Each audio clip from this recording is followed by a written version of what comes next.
ಹಾಗೂ ಟಿವಿ ಮಾಧ್ಯಮ ಮಿತ್ರರೇ, ಏನು ಈ ದಿನ ನಾವು ಲೋಕಸಭಾ ಅಭ್ಯರ್ಥಿ ವಿಚಾರವಾಗಿ ಇವತ್ತು ಯಾರಿಗೆ ಕೊಡಬೇಕನ್ನೋ ಒಂದು ನಮ್ಮ ಸಮುದಾಯದ ಪರವಾಗಿ ಒಂದು ಪತ್ರಿಕಾಗೋಷ್ಠಿಯನ್ನು ಕರೆದಿದ್ದೀವಿ.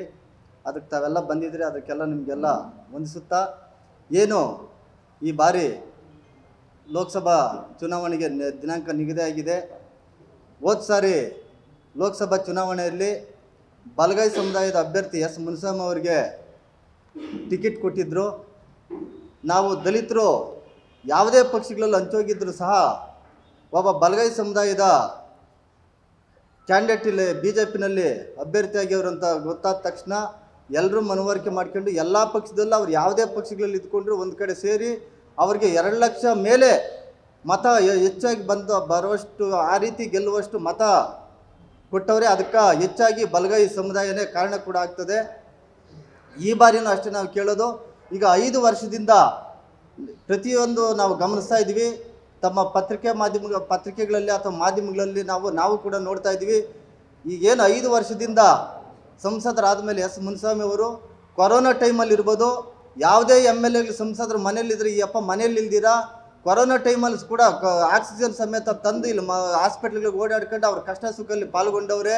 ಕೊರೋನಾ ಮುಗಿದ ಮೇಲೆ ಅವರ ಅಭಿವೃದ್ಧಿ ಕೆಲಸಗಳು ಪ್ರತಿದಿನ ವಾರದಲ್ಲಿ 5ರಿಂದ 6 ದಿವಸ ಯಾವುದೋ ಒಂದು ಕ್ಷೇತ್ರದಲ್ಲಿ, ಯಾವುದೋ ಒಂದು ಹಳ್ಳಿನಲ್ಲಿ, ಯಾವುದೋ ಒಂದು ಗ್ರಾಮ ಮಟ್ಟದಲ್ಲಿ, ಪಂಚಾಯತಿ ಮಟ್ಟದಲ್ಲಿ ಜನರ ಕೈಗೆ, ಜನರ ಕಣ್ಣಿಗೆ ಕಾಣಿಸೋಂಥ ವ್ಯಕ್ತಿ ಸಂಸದರಾದಂಥ ಮುನಿಸ್ವಾಮಿ ಅವರು.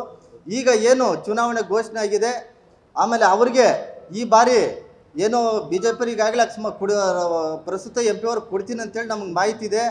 ಅದರಿಂದ ಈಗ ಮೈತ್ರಿ ಪಕ್ಷಗಳಾಗಿರೋದಂದ್ರೆ ನಮ್ಮ ರಿಕ್ವೆಸ್ಟು, ನಮ್ಮ ಕಡೆಯಿಂದ ಬಲಗೈ ಸಮುದಾಯದ ದಲಿತ ಮುಖಂಡ ನಮ್ಮ ರಿಕ್ವೆಸ್ಟ್ ಏನಂದರೆ, JDS ವರಿಷ್ಠರಾದ ದೇವೇಗೌಡ ಸಾಹೇಬ್ರು ಇರ್ಬೋದು ಅಥವಾ ಕುಮಾರ ಅಣ್ಣನವ್ರು ಇರ್ಬೋದು, ಹೋದ MLA ಎಲೆಕ್ಷನಲ್ಲಿ ನಮ್ಮ ಸಮುದಾಯ ಕೂಡ ಹಲವು ಕ್ಷೇತ್ರಗಳಲ್ಲಿ ತಮ್ಮ ಅಭ್ಯರ್ಥಿಗಳಿಗೆ ನಾವು ಮತಗಳು ಕೊಟ್ಟು ಗೆಲ್ಲಿಸಿದ್ದೀವಿ.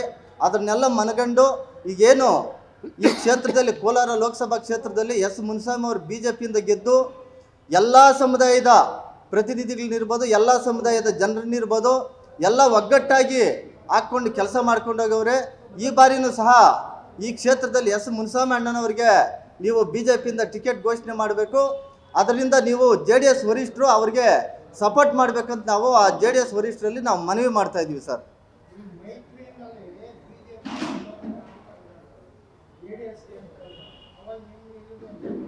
ಸರ್, ಈಗ ನಮ್ಮ ನಿಲುವು ಆಮೇಲೆ ಸ್ಪಷ್ಟಪಡಿಸ್ತೀವಿ. ಈಗ ನಮಗೆ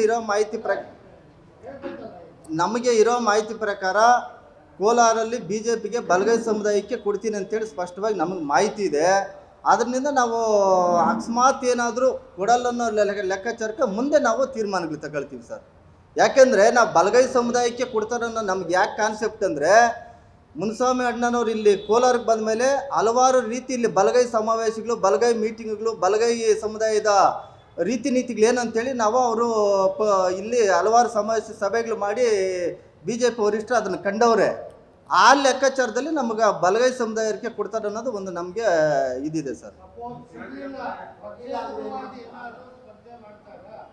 ಸರ್, ಅದು ನಮಗೆ ಗೊತ್ತಿಲ್ಲ. ಬಟ್ ಪಕ್ಷೇತರವಾಗಿ ನಿಂತ್ಕೊಂಡ್ರು ಕೂಡ ನಮ್ಮ ಬೆಂಬಲ ಇದ್ದೇ ಇರುತ್ತೆ ಸರ್.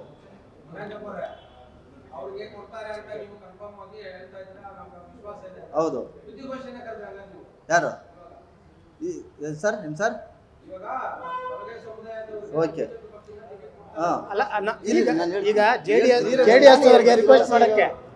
ಈಗ ಸರ್ ನಮ್ದೇನಂದ್ರೆ BJPನಿಂದ ಮುನಿಸ್ವಾಮಿ ಕೊಡ್ತಾರ ನಮಗೆ ಕಾನ್ಫಿಡೆಂಟ್ ಇದೆ.